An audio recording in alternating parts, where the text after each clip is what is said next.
I'm in Sweden and Uppsala, Sweden right now, and I gave a lecture tonight on the historical reliability of the Gospels. And I met a really interesting guy, a brother in Christ. His name is Thomas Samuel. Well, that's not his real name, but he's got a fascinating story, and I'd love for you all to hear it. So, Thomas, hand this to me and let me get you now. Hi everyone, my name is Thomas Samuel, and I came from the Prophet house. My really grandfather is the cousin of the Prophet Muhammad. His name is Aqil ibn Abi Talib, and I came from a Salafi group. I used to be an imam. I used to lead the prayer since I was 9 years old. I used to teach since I was 13, and I grew up with that. And on the age of 16, I felt so much fed up with what is happening in the world. I decided to help our brothers in Iraq to stand against the Americans.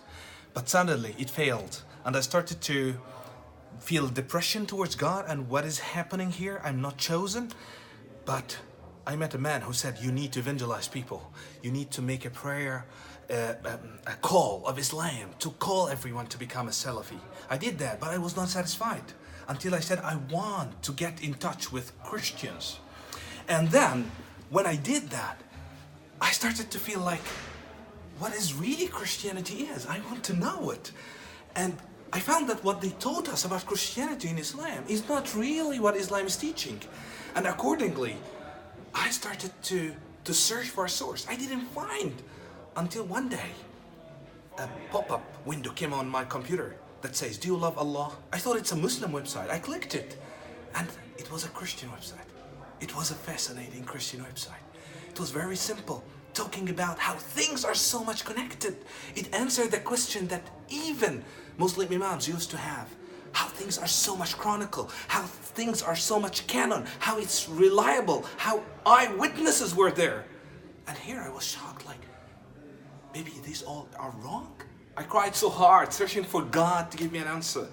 Until one day I cried so hard, and he visited me in a dream, saying, it's your time to follow me. I didn't believe him the first time, I didn't believe him the second time, but the third time, he said, didn't I tell you it's your time to follow me?